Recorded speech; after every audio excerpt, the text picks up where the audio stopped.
నమస్కారం ETV news కి స్వాగతం. ముందుగా ముఖ్యాంశాలు. మంచి చేయాలనుకునే వారికి ఏపీలో స్పీడ్ బ్రేకర్లు ఉండవన్న చంద్రబాబు. త్వరలోనే అన్నా క్యాంటీన్లు పునఃప్రారంభిస్తామని వెల్లడి.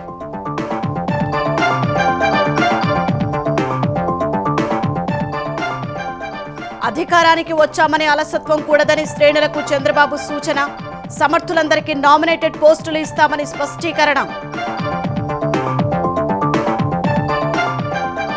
ఆంధ్రప్రదేశ్లో ఒకేసారి 37 మంది ఐపీఎస్ అధికారుల బదిలీ. 23 జిల్లాలకు కొత్త ఎస్పీలను నియమిస్తూ ఉత్తర్వులు.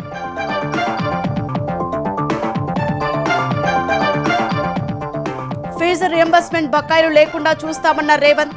పోటీ పరీక్షలు వాయిదా వేస్తే నిరుద్యోగులకే నష్టమని హితవు.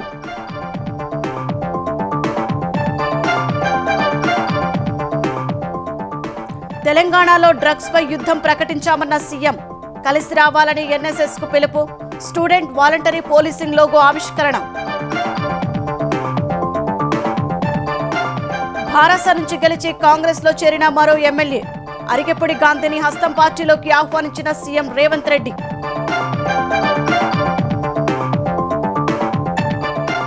వేర్వేరు అసెంబ్లీ ఉప ఎన్నికల ఫలితాల్లో ఇండి కూటమి జోరు. 13 స్థానాలకు 10 గెలుపు. 2కే పరిమితమైన భాజపా. ఒడిశా పూరి ఆలయంలో రేపు తెరుచుకోనున్న రత్న భాండాగారం. అన్ని ఏర్పాట్లు పూర్తి చేసినట్టు ప్రభుత్వం ప్రకటన.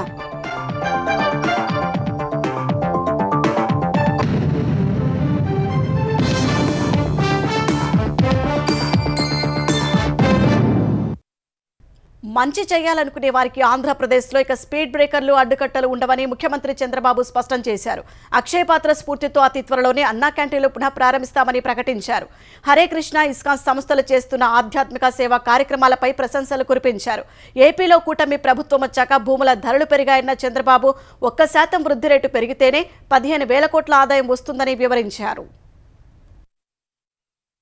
గుంటూరు జిల్లా మంగళగిరి నియోజకవర్గం కొననుకొండ వద్ద హరేకృష్ణ గోకుల క్షేత్రాన్ని ముఖ్యమంత్రి చంద్రబాబు సందర్శించారు. వెంకటేశ్వర ఆలయ నిర్మాణంలో భాగంగా గర్భాలయంలో అనంత శేష స్థాపన కార్యక్రమంలో పాల్గొన్నారు. ఆధ్యాత్మిక సేవా కేంద్రాలు లేకపోతే నేరాలు పెరిగిపోతాయన్న చంద్రబాబు దైవసేవతో సమానంగా మానవ సేవను హరేకృష్ణ సంస్థ చేస్తోందని ప్రశంసించారు. అక్షయపాత్ర స్ఫూర్తితో అతి త్వరలోనే అన్న క్యాంటీన్లు పునః ప్రారంభిస్తామని ప్రకటించారు. అన్న క్యాంటీన్లకు పేదరికం లేని సమాజం ఏర్పాటుకు దాతలు ముందుకు రావాలని పిలుపునిచ్చారు. సీఎం పిలుపుతో పారిశ్రామికవేత్తలు అన్నదానానికి 3 కోట్ల విరాళం ఇచ్చారు. పూర్ టు రిచ్ స్ఫూర్తితో 100 కుటుంబాలను దత్తత తీసుకుంటారని పారిశ్రామికవేత్త పెనుమత్స శ్రీనివాసరాజు ప్రకటించారు. విరాళాలు ఇచ్చిన శ్రీనివాసరాజు, సక్కు గ్రూప్, యలమంచిలి కృష్ణమోహన్లను చంద్రబాబు అభినందించారు. ఏ మంచి కార్యక్రమం ఉన్నా దాన్ని అడ్డుపడడం 5 ఏళ్లలో ఈ రాష్ట్రంలో జరిగింది. ఇంకా అలాంటి స్పీడ్ బ్రేకర్లు గాని విధ్వంసంగా ఉండదు. పూర్తిగా ప్రోత్సహిస్తాం. మంచి చేసే వాళ్ళందరికీ చిరునామాగా ఆంధ్రప్రదేశ్ ఉంటుందని, అలాంటి మంచి కార్యక్రమాలతో మీరు ముందుకు రావాలని మీరు కూడా అందరినీ ప్రజలను కోరుతున్నా. 5 కోట్ల పైన ఉన్నాం ఆంధ్రప్రదేశ్లో. తెలంగాణ ప్రపంచం అంతా కలిస్తే 10 కోట్ల మంది తెలుగు జాతి ఉంది. భారతీయులు బాగుండాలి, అందులో అగ్రస్థానంలో తెలుగు జాతి ఉండాలనేది నా ప్రగాఢమైన ఆకాంక్ష. అమరావతిలో నూతన ఆధ్యాత్మిక ఒరవడికి శ్రీకారం చుట్టడం శుభ సంకేతమని సుప్రీంకోర్టు విశ్రాంత ప్రధాన న్యాయమూర్తి జస్టిస్ ఎన్వి రమణ వ్యాఖ్యానించారు. అక్షయపాత్ర ద్వారా గతంలో అన్న క్యాంటీన్లకు ఇస్కాన్ సంస్థ ఎంతో తోడ్పాటునిచ్చిందని గుర్తు చేశారు. ప్రజలు కూడా ఎవడు కూడా ఆకలితోటి అర్ధాకలితోటి కానీ ఆకలితోటి కానీ అలమటించకూడదు అనేటటువంటి ఒక అద్భుతమైనటువంటి సందేశంతో ఈ సంస్థ పనిచేస్తుంది. ఆ సంస్థకు సహకరించి ఈ సంస్థ అనేక రకాలుగా మద్దతు ఇస్తున్నటువంటి గొప్ప నాయకులు చంద్రబాబు నాయుడు గారికి మరొకసారి కృతజ్ఞతలు తెలియజేసుకుంటూ ఈ సంస్థ ఇంకా అభివృద్ధి చెందాలని చెప్పి కోరుకుంటూ సెలవు తీసుకుంటాను. పాండవులు నడయాడిన అమరావతిలో నవయుగ ధర్మరాజుగా చంద్రబాబు రాజధాని అమరావతి నిర్మాణం తలపెట్టారని అక్షయపాత్ర అంతర్జాతీయ అధ్యక్షులు మధు పండిత్ దాస్ కొనియాడారు. అమరావతి ప్రపంచ ఉత్తమ నగరంగా, ఆంధ్రప్రదేశ్ ఉత్తమ రాష్ట్రంగా వెలుగొందాలని ఆకాంక్షించారు. ప్రజలు పార్టీ శ్రేణులు నాయకుల కాళ్లకు మొక్కే విధానానికి స్వస్తి పలుకుతున్నట్లు ముఖ్యమంత్రి చంద్రబాబు ప్రకటించారు. తల్లిదండ్రులు, గురువులు భగవంతుడి కాళ్లకు మాత్రమే మొక్కాలని సూచించారు. ఇకపై ఎవరైనా తన కాళ్లకు దండం పెడితే తాను తిరిగి వారి కాళ్లకు దండం పెడతానని చెప్పారు. తెలుగుదేశం కేంద్ర కార్యాలయంలో ప్రజల నుంచి విజ్ఞప్తులు స్వీకరించిన సీఎం తర్వాత పార్టీ జోనల్ ఇన్ఛార్జీలు ముఖ్య నేతలతో సమావేశమయ్యారు. ప్రతిరోజు ఇద్దరు మంత్రులైన పార్టీ కార్యాలయానికి వచ్చి ప్రజలు, కార్యకర్తల సమస్యలు పరిష్కరించే బాధ్యత తీసుకోవాలని సూచించారు.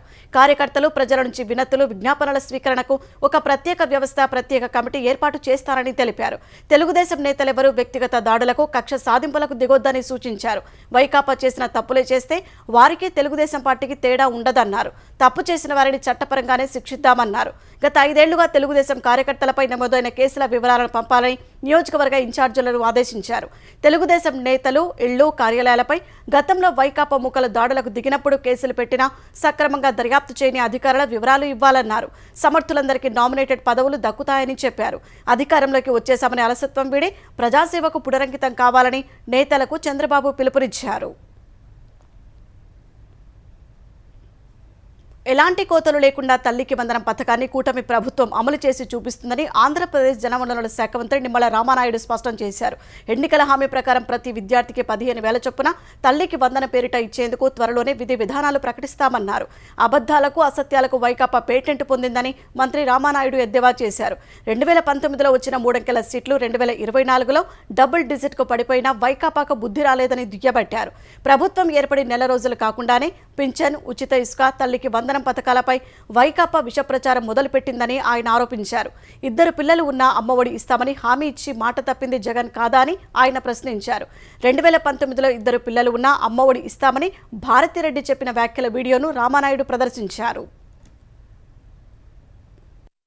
ఈ తల్లికి వందనం ఎప్పటి నుంచి ప్రారంభించాలి అనే దాని మీద ఇంకా మేము ఆలోచన చేస్తూ ఉంటే మరి ఈలోపుగానే తల్లికి వందనం మంగళం పాడినట్లుగా విష ప్రచారానికి పూనుకోవడం అంటే చాలా చాలా సిగ్గుచేటు. మీరు 2 పిల్లలుంటే 30,000 రూపాయలు ఇస్తామని ఆ రోజు చెప్పి అధికారంలోకి వచ్చిన తర్వాత మరి మాట తప్పి మడమ తిప్పి ఆ రోజు 2కి మేనమామగా ఉంటానని చెప్పి మరి ఒక్కరికే మీరు మేనమామగా ఉండి పసి పిల్లలను కూడా మరి వాళ్ళ తల్లులు కూడా మోసం చేసినటువంటి చరిత్ర మీది కాదా అని చెప్పి నేను అడుగుతూ ఉన్నా. అన్నమయ్య జిల్లా మదనపల్లి బీటీ ప్రభుత్వ డిగ్రీ కళాశాల సిబ్బందిని గత వైకాపా ప్రభుత్వం మానసిక వేదనకు గురి చేసిందని ఆంధ్రప్రదేశ్ విద్యాశాఖ మంత్రి నారా లోకేష్ మండిపడ్డారు. 23 నెలలుగా వారికి న్యాయబద్ధంగా అందాల్సిన నియామక ఉత్తర్వులు, జీతాలు ఇవ్వకుండా ఇబ్బందులు పెట్టిందన్నారు. ఇదే విషయాన్ని ప్రజా దర్బార్లో తన దృష్టికి తీసుకువస్తే సమస్య పరిష్కరించాలని అధికారులకు సూచించినట్లు తెలిపారు. వెంటనే 32 మందికి నియామక ఉత్తర్వులు అందజేశారని లోకేష్ పేర్కొన్నారు. 2 ఏళ్లుగా తాము ఎదుర్కొంటున్న సమస్యలు లోకేష్ చొరవతో వెంటనే పరిష్కారమయ్యాయని మదనపల్లి బీటీ ప్రభుత్వ డిగ్రీ కళాశాలలోని ఉద్యోగులు సంతోషం వ్యక్తం చేశారు. వైకాపా పెద్దలతో అంటకాగుతూ బీటీ కళాశాల ప్రిన్సిపల్ ఉద్యోగులను వేధింపులకు గురి చేశారని ఆవేదన వ్యక్తం చేశారు. సమస్యను మంత్రి దృష్టికి తీసుకెళ్లేలా కథనాలు ప్రసారం చేసిన ఈటీవీకి ధన్యవాదాలు తెలిపారు. మేము ఈ గత 23 నెలల నుంచి మేము చాలా మానసికంగాను, చాలా అసలు కుటుంబం పరంగాను చాలా ఇబ్బంది పడ్డాము. మేము సాలరీస్ లేక చాలా ఇబ్బంది పడుతున్నాము. ఈ విధంగా ఉన్నప్పుడు మేము ప్రజా దర్బార్కి వెళ్ళి లోకేష్ సార్ కలవడం జరిగింది. లోకేష్ సార్కి చెప్పిన వెంటనే ఆయన స్పందించి మా సమస్యను గుర్తించి అన్ని కూడా విచారించి మాకు వెంటనే ప్రొసీడింగ్స్ ఇవ్వడానికి సహకరించారు. ప్రస్తుత విద్యా సంవత్సరం నుంచి ఫీజు రియంబర్స్మెంట్ బకాయిలు లేకుండా చూస్తామని ముఖ్యమంత్రి రేవంత్ రెడ్డి హామీ ఇచ్చారు. భవిష్యత్తు అవసరాలను దృష్టిలో పెట్టుకుని కోర్సులు ఉండాలని ఇంజనీరింగ్ కళాశాలల యాజమాన్యాలకు సూచించారు. కళాశాలలో సివిల్, మెకానికల్, ఎలక్ట్రానిక్స్ కోర్సులను ఖచ్చితంగా నడపాలని రేవంత్ పిలుపునిచ్చారు. ఉద్యోగాలు సృష్టించే సంస్థలుగా కాకుండా మేధావులను అందించే సంస్థలుగా ఉండాలని అభిలషించారు. హైదరాబాద్ జేఎన్టీయూలో ఇంజనీరింగ్ కాలేజీల యాజమాన్యాలతో నాణ్యమైన ఇంజనీరింగ్ విద్య అనే కార్యక్రమంలో ముఖ్యమంత్రి రేవంత్ రెడ్డి, మంత్రి శ్రీధరబాబు పాల్గొన్నారు. ఏఐ గ్లోబల్ సమ్మిట్ లోగోను ఇరువురు ఆవిష్కరించారు. విద్యా సంస్థలు రాజకీయ పునరావాస కేంద్రాలుగా మారకూడదని ఈ సందర్భంగా సీఎం సూచించారు. పక్క రాష్ట్రాలతో కాకుండా ప్రపంచంతోనే పోటీ పడే విధంగా మనం తయారు కావాలని ఆయన పిలుపునిచ్చారు. భవిష్యత్ అవసరాలను దృష్టిలో పెట్టుకుని కోర్సులు ఉండాలన్న సీఎం కళాశాలల్లో ఏఐకి సంబంధించిన కోర్సులు ప్రవేశపెట్టాలని సూచించారు. త్వరలో స్కిల్ డెవలప్మెంట్ యూనివర్సిటీ పెడతామన్నారు. ప్రతి విషయంలో ప్రభుత్వ విధానం కీలకమన్న రేవంత్ రెడ్డి ప్రస్తుత విద్యా సంవత్సరం నుంచి ఫీజు రియంబర్స్మెంట్ బకాయిలు లేకుండా చేస్తామన్నారు. ఈ అకాడమిక్ ఇయర్ నుంచి విద్యార్థులకు ఏదైతే ఫీ రియంబర్స్మెంట్ ఉందో ₹1 కూడా బకాయి లేకుండా ఆన్ టైం మీకు ఎట్లా మీకు సహాయం చేయాలనో, ఎట్లా మిమ్మల్ని ఆదుకోవాలనో, ఎట్లా మిమ్మల్ని నిలబెట్టాలనో మా ప్రభుత్వం తప్పకుండా ప్రయత్నం చేస్తానని చెప్పి ఈ సందర్భంగా మీకు నేను తెలియజేయదలుచుకున్నా. తాత్కాలిక ఉద్యోగ ఉపాధి అవకాశాలకు అవసరమైన కోర్సుల మీదనే మీరు ఎక్కువ ఫోకస్డ్గా ఉన్నట్టుగా అనిపించింది తప్ప ఈ దేశ భవిష్యత్తు నిర్మాణానికి అవసరమైన ఫ్యాకల్టీస్ని కానీ అవసరమైన సబ్జెక్ట్స్ని కానీ మీరు స్లోగా అవి కనిపించకుండా కనుమరుగవుతున్నాయి. Example civil engineering. నా సూచన ఏంటంటే సివిల్, మెకానికల్ అండ్ ఎలక్ట్రికల్ ఇంజనీర్స్ని మ్యాండేట్గా మీ కాలేజీలలో నడపండి. లేకపోతే రేపు దేశము అత్యంత ప్రమాదాన్ని ఎదుర్కోబోతుంది. ప్రభుత్వం నిరుద్యోగులకు సంబంధించిన ప్రణాళికలను సిద్ధం చేస్తుందన్న ముఖ్యమంత్రి మార్చి 31 లోపు ఖాళీలు తెప్పించి జూన్ 2 లోపు నోటిఫికేషన్లు ఇస్తామన్నారు. డిసెంబర్ 9 లోపు ఖాళీలను భర్తీ చేయడానికి జాబ్ క్యాలెండర్ తీసుకొస్తున్నట్లు తెలిపారు. డిఎస్సి పరీక్షలకు దరఖాస్తు చేయని వారే వాయిదా వేయాలని కోరుతున్నారని సీఎం విమర్శించారు. డిఎస్సి నోటిఫికేషన్ 2 సంవత్సరాల కింద ఇచ్చిన నోటిఫికేషన్. ఇప్పుడు నేను డిఎస్సి పలానా డేట్ నాడు పెడతా అంటే లేదు మాకు చదువుకోవడానికి సమయం కావాలి, దాన్ని కూడా కొంచెం వాయిదా వేయండి అంటారు. ఈ 2 ఏళ్లలో పిల్లలు చదువుకోలేదా? మళ్ళీ ఇప్పుడు వాయిదా వేస్తే అదనంగా చదువుకునేది. మేమేం సిలబస్ మార్చలేదే, పరీక్ష విధానాన్ని మార్చలేదే. మీరు నేర్చుకోవడానికి ఆన్ టైంలో పరీక్షలు అయిపోతే నష్టం జరిగేది రాజకీయ నిరుద్యోగులకు, ఎస్టాబ్లిష్ చేసుకున్న కోచింగ్ సెంటర్లకు. ఎందుకంటే ఏ పరీక్షలు ఆ పరీక్షలు అయిపోతే పిల్లలు ఈ ఉద్యోగం రాకపోతే వాడు ఇంకో దానికి వెళ్ళిపోతాడు ఆటోమేటిక్గా. నిన్న మన 3 దీక్ష చేస్తే 3 గురించి వివరాలు తెప్పించినాను. ఆ 3లో ఏ ఒక్కడు కూడా ఏ పరీక్ష రాస్తలేడు. ఏ పరీక్షలు రాయనోడు, ఏ ఉద్యోగానికి పోటీ పడనోడు నిర్వహిస్తున్న పరీక్షల్ని వాయిదాలు వేయండి అని చెప్పి దీక్షలు చేస్తారు. ఇది ఒక విచిత్రమైన పరిస్థితి. గ్లోబల్ డిమాండ్స్ దృష్టిలో పెట్టుకుని కొత్త కోర్సులు ప్రవేశపెడుతున్నామన్న మంత్రి శ్రీధర్ బాబు సాఫ్ట్వేర్ ఎగుమతుల్లో అగ్రస్థానానికి చేరుకునేందుకు ప్రయత్నిస్తున్నట్లు చెప్పారు. తెలంగాణలో డ్రగ్స్ పై యుద్ధం ప్రకటించినట్లు ముఖ్యమంత్రి రేవంత్ రెడ్డి తెలిపారు. ఈ యుద్ధంలో ఎన్ఎస్ఎస్ కూడా కలిసి రావాలని పిలుపునిచ్చారు. డ్రగ్స్ నియంత్రణ, మహిళల భద్రతలో వాలంటీర్లు, ట్రాఫిక్ క్రమబద్ధీకరణలో వాలంటీర్లు అనే అంశంపై హైదరాబాద్ జేఎన్టీయూలో కార్యక్రమం జరిగింది. ఈ కార్యక్రమానికి హాజరైన CM Revanth Reddy student voluntary policing లోగోను ఆవిష్కరించారు. పిల్లల్లో మార్పులు గమనించేందుకు మానసిక నిపుణులను నియమించుకోమని విద్యా సంస్థలకు చెప్పినట్లు ముఖ్యమంత్రి తెలిపారు. బాధ్యత కలిగిన పౌరులుగా విద్యార్థులను తీర్చిదిద్దాలని సూచించారు. విద్యార్థులు డ్రగ్స్ కు బానిసైతే సమాజం ఏమివ్వాలని సీఎం రేవంత్ రెడ్డి ఆవేదన వ్యక్తం చేశారు. స్కూలు, కాలేజీల యజమానులను మేము స్పష్టంగా పిలిపించి పిల్లల యొక్క ప్రవర్తనలో మార్పు వచ్చినప్పుడు మీరు పిల్లలను నిశితంగా గమనించాలి, తల్లిదండ్రులను పిలవాలి అని చెప్పి చెప్పడం జరిగింది. కొన్ని స్కూళ్ళల్లో వాళ్ళు టెక్స్ట్ బుక్స్ కానీ లేకపోతే హోంవర్క్ సంబంధించిన అన్ని మోసుకురావడానికి స్కూల్లోనే వాళ్ళు అక్కడ పెట్టుకోవడానికి ఇస్తున్నారు. వాటిని కూడా మిస్యూజ్ చేస్తున్నారు. గాంజాయి చాక్లెట్లు అందులో పిల్లలు ఈ ఆడపిల్లల పేరు మీద లాకర్స్ తీసుకొని దాంట్లో అట్లాంటివి కూడా పెట్టి స్కూల్లో ఒక అందుబాటులోకి తీసుకొచ్చే వ్యవస్థలు కూడా కొన్నిట్లలో మేము గమనించినాం. వాళ్ళని పట్టుకోవాలంటే పోలీస్ వ్యవస్థ ఉన్న వ్యవస్థ సరిపోదు. అక్కడే ఈ ఎన్ఎస్ఎస్ స్టూడెంట్స్ యొక్క అవసరం ఉంది. మారల్ పోలీసింగ్ చేయాల్సిన బాధ్యత మీది. డ్రెస్ లేని పోలీసుల మన స్కూళ్ళ దగ్గరనో, మన ఇళ్ళ దగ్గరనో, మన ప్రాంతంలోనో, మన కాలేజీలోనో ఇట్లాంటి యాక్టివిటీస్ ఏవి గమనించినా పోలీసులకు మనము ఆ సమాచారాన్ని చేరవేసే విధంగా మనం నిజంగా ప్రయత్నం చేస్తే మన రాష్ట్రాన్ని డ్రగ్ ఫ్రీ స్టేట్గా చేసుకోవడం పెద్ద సమస్య కాదు. డ్రగ్స్ ను అరికట్టేందుకు ప్రభుత్వ, ప్రైవేటు హైస్కూళ్లలో ప్రహరీ క్లబ్లు ఏర్పాటు చేయాలని తెలంగాణ విద్యాశాఖ నిర్ణయించింది. పాఠశాలలు, పిల్లల సంరక్షణ కేంద్రాల పరిసరాల్లో మాదక ద్రవ్యాల విక్రయాలు జరగకుండా ప్రహరీ క్లబ్లు నిఘా పెడతాయి. పాఠశాల ప్రధాన ఉపాధ్యాయుడు లేదా ప్రిన్సిపల్ ప్రహరీ క్లబ్కు నేతృత్వం వహిస్తారు. సీనియర్ లేదా విద్యార్థులతో స్నేహపూర్వకంగా ఉండే ఒక ఉపాధ్యాయుడు, తల్లిదండ్రుల నుంచి ఒకరు, స్థానిక పోలీస్ స్టేషన్ నుంచి ఒకరు సభ్యులుగా ఉంటారు. 6 నుంచి 10 వరకు ఒక్కో తరగతి నుంచి ఒక విద్యార్థి కూడా సభ్యుడిగా ఉంటారు. విద్యా సంస్థలోకి మత్తు పదార్థాలు చేరకుండా, విద్యార్థులు మత్తు ఊబిలో చిక్కుకోకుండా అవసరమైన ప్రణాళికలను ప్రహరీ క్లబ్లు రూపొందిస్తాయి. ఉన్నత పాఠశాలలో ప్రహరీ క్లబ్లు ఏర్పాటు చేసేందుకు తెలంగాణ పాఠశాల విద్యా కమిషనర్కు అనుమతినిస్తూ ప్రభుత్వం ఉత్తర్వులు జారీ చేసింది.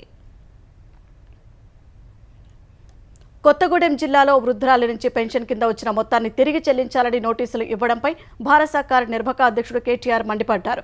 కొత్తగా అనేక పథకాలు ఇస్తామని, ఉన్న సంక్షేమ పథకాలకు వచ్చే డబ్బు పెంచుతామని ఎన్నికల సమయంలో హామీలు ఇచ్చిన కాంగ్రెస్ నేతలు ఇప్పుడు ఇస్తున్న వాటిని రద్దు చేస్తున్నారని ధ్వజమెత్తారు. ఈ మేరకు సామాజిక మాధ్యమం ఎక్స్లో పోస్టు పెట్టిన కేటీఆర్ ఎన్నికల సమయంలో కాంగ్రెస్ నేతలు ఇచ్చినవన్నీ దొంగ హామీలేనని తేలిపోయిందన్నారు. భద్రాద్రి కొత్తగూడెం జిల్లాలో దాసరి మల్లమ్మ అనే 80 ఏళ్ల మహిళకు ఆసరా పెన్షన్ కింద వచ్చిన 1,72,000 2,000 రూపాయల వెనక్కు కట్టాలని నోటీసు ఇచ్చారని పేర్కొన్నారు. ఒంటరి మహిళగా పక్షవాతంతో బాధపడుతున్న మల్లమ్మ నుంచి కేసీఆర్ సర్కారు ఇచ్చిన ఆసరా పెన్షన్ సొమ్మును తిరిగి లాక్కోవడానికి ప్రయత్నించడం రేవంత్ సర్కారు అమానవీయ వైఖరికి నిదర్శనమని కేటీఆర్ ధ్వజమెత్తారు. దాసరి మల్లమ్మకు వృద్ధాప్య పింఛన్ రికవరీ నోటీసుపై మంత్రి సీతక్క వివరణ ఇచ్చారు. మల్లమ్మ కుమార్తె ఏఎన్ఎంగా చేస్తూ మృతి చెందడంతో మల్లమ్మ నెలకు 24,073 రూపాయల కుటుంబ పింఛన్ పొందుతున్నారని చెప్పారు. ఒకే వ్యక్తి 2 పింఛన్లు పొందడం నిబంధనలకు విరుద్ధమన్నారు. మల్లమ్మ కుమారులో ఒకరు ప్రభుత్వ, మరొకరు ప్రైవేటు ఉద్యోగం చేస్తున్నట్లు పేర్కొన్నారు. మల్లమ్మ కుమారుడితో కలిసి సొంత ఇంట్లో నివసిస్తున్నారని చెప్పారు. మొత్తం 1,826 మంది ప్రభుత్వ కుటుంబ పింఛన్, వృద్ధాప్య పింఛన్ పొందుతున్నారని గుర్తించి ట్రెజరీ శాఖ నోటీసులు ఇచ్చినట్లు చెప్పారు. ప్రభుత్వంపై బురద చల్లడానికి కొందరు దురుద్దేశాలు ఆపాదిస్తున్నారని మంత్రి సీతక్క విమర్శించారు. ఆంధ్రప్రదేశ్లో 37 మంది ఐపీఎస్ అధికారులను బదిలీ చేస్తూ ప్రభుత్వ ప్రధాన కార్యదర్శి నీరబ్ కుమార్ ప్రసాద్ ఉత్తర్వులు జారీ చేశారు. శ్రీకాకుళం జిల్లా ఎస్పీగా కేవీ మహేశ్వరరెడ్డి, విజయనగరం జిల్లా ఎస్పీగా వకుల్ జిందాల్ను నియమించారు. అనకాపల్లి జిల్లా ఎస్పీగా ఎం దీపిక, సత్యసాయి జిల్లా ఎస్పీగా వీరత్న, పార్వతీపురం మన్యం జిల్లా ఎస్పీ బాధ్యతలు ఎస్పీ మాధవరెడ్డికి ఇచ్చారు. కాకినాడ జిల్లా ఎస్పీగా విక్రాంత్ పాటిల్, గుంటూరు జిల్లా ఎస్పీగా ఎస్ సతీష్ కుమార్, అల్లూరు జిల్లా ఎస్పీగా అమిత్ బర్దార్ను నియమించారు. ఇటీవలనే 19 మంది ఐఏఎస్ అధికారులను బదిలీ చేయగా తాజాగా 37 మంది ఐపీఎస్ అధికారులను బదిలీ చేస్తూ ప్రభుత్వం ఉత్తర్వులు జారీ చేసింది. మాజీ మంత్రి సీదిరి అప్పలరాజుపై పలాస ఎమ్మెల్యే గౌతు శిరీష పోలీసులకు ఫిర్యాదు చేశారు. వైకాపా హయాంలో చంద్రబాబుపై నోటికొచ్చినట్లు మాట్లాడారంటూ కాశీబుగ్గ పోలీస్ స్టేషన్లో ఫిర్యాదు చేశారు. జగన్ ప్రాపకం కోసం ఇష్టం వచ్చినట్లు మాట్లాడిన అప్పలరాజుపై చర్యలు తీసుకోవాలని ఆమె కోరారు. నోటు పారేసుకునే వాళ్ళకే మంత్రి పదవులు ఇస్తానని చెప్పిన జగన్మోహన్ రెడ్డి ప్రాపకం కోసం విజనరీగా కీర్తించబడుతున్న చంద్రబాబు నాయుడు గారి మీద, ఈయన ఒక డాక్టర్ అట, ఈయన సర్టిఫై చేస్తే చంద్రబాబు నాయుడు గారి మానసిక స్థితి బాగాలేదంట, ఆయన్ని హాస్పిటల్కి పంపించి సర్టిఫై చేశాక చంద్రబాబు నాయుడు గారు అసెంబ్లీ హాల్లో రావాలని నోరు పారేసుకున్న అప్పలరాజు గారి మీద మేమందరం కంప్లైంట్ ఇవ్వడం జరిగింది. లీగల్గా చట్టపరంగా ఆయన మీద ఎటువంటి యాక్షన్ తీసుకోవాలో చట్టం ప్రొసీడ్ అవుతుంది. భారాస నుంచి గెలిచిన మరో ఎమ్మెల్యే కాంగ్రెస్ లో చేరారు. శేరిలింగంపల్లి ఎమ్మెల్యే అరికెపూడి గాంధీ ఇవాళ కాంగ్రెస్ పార్టీలో చేరారు. జూబ్లీహిల్స్ లోని సీఎం నివాసంలో ముఖ్యమంత్రి రేవంత్ రెడ్డి సమక్షంలో అనుచరులతో కలిసి అరికెపూడి గాంధీ కాంగ్రెస్ కండువా కప్పుకున్నారు. శేరిలింగంపల్లి నియోజకవర్గ అభివృద్ధి కోసమే తాను కాంగ్రెస్ లో చేరినట్లు గాంధీ తెలిపారు. కాంగ్రెస్ లో చేరిన వారిలో Serilingampally corporator Nagendra Yadav, Miyapur corporator Uppalapati Srikanth, Chandanagar corporator Manjula Raghunath Reddy, Hyder Nagar corporator Narne Srinivas ఉన్నారు. ప్రజల సంక్షేమమే ప్రభుత్వ లక్ష్యమని అధికారులు అంకితభావంతో సమన్వయంతో పనిచేయాలని తెలంగాణ స్త్రీ శిశు సంక్షేమ శాఖ మంత్రి సీతక్క సూచించారు. మహబూబాబాద్ జిల్లా కొత్తగూడలో నిర్వహించిన వన మహోత్సవంలో అధికారులతో కలిసి మంత్రి మొక్కలు నాటారు. అనంతరం ప్రజావాణి కార్యక్రమంలో పాల్గొని ప్రజల నుంచి వినతులు స్వీకరించారు. ఏజెన్సీ ప్రాంతాల్లో సీజనల్ వ్యాధులు ప్రబలకుండా వైద్య శిబిరాలు ఏర్పాటు చేయాలని అధికారులను ఆదేశించారు. గంజాయి పండించే వారిపై కఠిన చర్యలు తీసుకోవాలని కోరారు. డిఎస్సీ విషయంలో తప్పుదోవ పట్టించే వారి పట్ల యువత అప్రమత్తంగా ఉండాలని సీతక్క సూచించారు. తెలంగాణలోని అన్ని జిల్లాల నుంచి హైదరాబాద్కు ఏసీ బస్సులు నడుపుతామని తెలంగాణ రవాణా శాఖ మంత్రి పొన్నం ప్రభాకర్ తెలిపారు.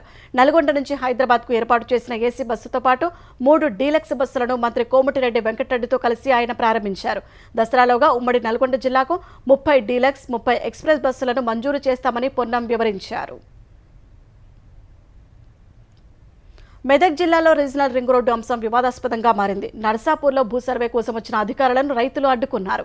మెదక్ హైదరాబాద్ జాతీయ రహదారిపై ధర్నాకు దిగారు. రీజనల్ రింగ్ రోడ్డు అలైన్మెంట్ మార్చాలని డిమాండ్ చేశారు.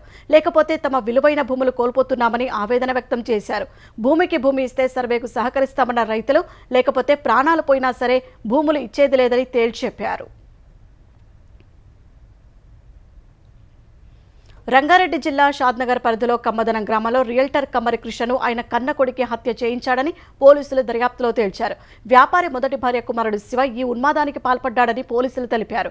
ఆస్తి మొత్తం 3వ భార్య పేరిట రాసిస్తున్నాడనే అనుమానంతో తండ్రి కమ్మరి కృష్ణను హత్య చేసేందుకు శివానంద్ అలియాస్ బాబాతో శివ ఒప్పందం కుదుర్చుకున్నాడు. హత్య చేసేందుకు 25 లక్షల రూపాయల సుపారీ, ఇళ్లు కట్టిస్తారని ఒప్పందం చేసుకున్నాడు. పథకం ప్రకారం గ్రామంలోని కేకే ఫార్మ్స్ లో నిందితులు కమ్మరి కృష్ణను హత్య చేసి పరారయ్యారు.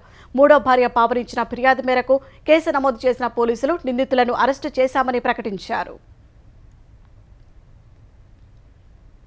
ఒడిశాలో జరిగిన ఘోర రోడ్డు ప్రమాదంలో హైదరాబాద్కు చెందిన 3 మృతి చెందారు. పాత బస్తీ చత్రినాక నుంచి 23 మంది భక్తులు ట్రావెల్స్ బస్సులో తీర్థయాత్రకు వెళ్లారు.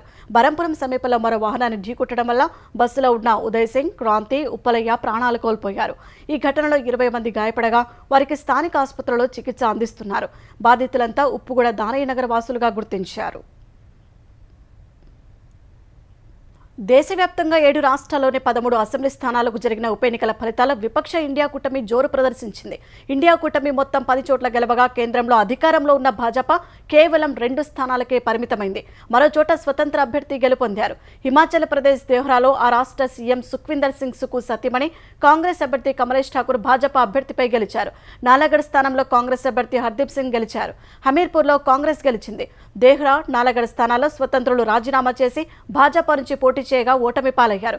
పశ్చిమ బెంగాల్లో రాయ్గంజ్, రాణాఘాట్, బాగ్దా, మాణిక్ తలా స్థానాలకు జరిగిన ఉప ఎన్నికల్లో టీఎంసీ అభ్యర్థులు గెలుపొందారు. ఉత్తరాఖండ్లో ఉప ఎన్నికలు జరిగిన 2 స్థానాల్లో కాంగ్రెస్ గెలిచింది. పంజాబ్లోని జలంధర్లో ఆమ్ ఆద్మీ పార్టీ అభ్యర్థి మోహిందర్ భగత్ భాజపా అభ్యర్థి శీతల్పై గెలిచారు. తమిళనాడులోని విక్రవాండి స్థానంలో డీఎంకే అభ్యర్థి గెలవగా మధ్యప్రదేశ్ అమర్వాడలో భాజపా గెలిచింది. బీహార్లోని రూపౌలి స్థానంలో స్వతంత్ర అభ్యర్థి శంకర్ సింగ్ జయకేతనం ఎగురవేశారు. దేశమంతా అత్యంత ఆసక్తిగా ఎదురు చూస్తున్న ఒడిశాలోని పూరి శ్రీక్షేత్ర రత్న భాండాగారం రహస్య గది తెరిచేందుకు రంగం సిద్ధమైంది. రేపు ఆ రహస్య గదిని తెరిచి సంపదను లెక్కించనున్నారు. చివరిసారిగా 1978లో లెక్కించగా నాటి జాబితా ప్రకారం 12,830 భరీల బంగారం, 22,153 భరీల వెండి, విలువైన రాళ్లతో కూడిన బంగారు ఆభరణాలు, ఇతర నగలు ఉన్నాయి. అయితే పలు కారణాల వల్ల కొన్ని ఆభరణాలను జాబితాలో చేర్చలేదని తెలుస్తోంది. ఈసారి లెక్కింపు తర్వాతే ఆభరణాల విలువపై ఓ అవగాహన రానుంది. ఈ సంపదను మరో చోటుకు తరలించి పటిష్ట భద్రత మధ్య లెక్కించే అవకాశం ఉంది. ఆధునిక సాంకేతిక పరిజ్ఞానంతో లెక్కింపు చేపడతామని, అయితే అది ఎప్పుడు పూర్తవుతుందో నిర్దిష్టంగా చెప్పలేమని అధికారులు చెబుతున్నారు. 46 ఏళ్ల తర్వాత రహస్యగదిని తెరవనుండటంతో లోపల నాగుపాముల వంటి భారీ విషసర్పాలు ఉంటాయనే అనుమానంతో జాగ్రత్తలు తీసుకున్నారు. ఆసియాలోని అత్యంత సంపన్నుడు రిలయన్స్ ఇండస్ట్రీస్ అధినేత ముఖేష్ అంబానీ చిన్న కుమారుడు అనంత్ వివాహ వేడుకల కోసం 5,000 కోట్ల రూపాయల వరకు ఖర్చు చేసినట్టు అంచనాలు వెలువడుతున్నాయి. 7 నెలల క్రితం ప్రీ వెడ్డింగ్ ఈవెంట్తో మొదలైన పెళ్లి వేడుకలు గత రాత్రి జరిగిన వివాహ క్రతువుతో ముగిశాయి.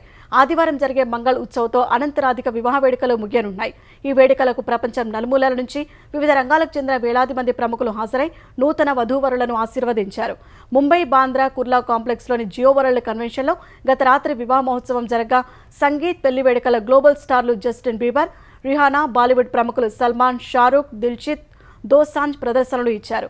ఏపీ ముఖ్యమంత్రి చంద్రబాబు, ఉప ముఖ్యమంత్రి పవన్ కళ్యాణ్ వివాహానికి హాజరై వధూవరులను ఆశీర్వదించారు. ఈ సందర్భంగా మహారాష్ట్ర ముఖ్యమంత్రి సింధేతో చంద్రబాబు కాసేపు ముచ్చటించారు.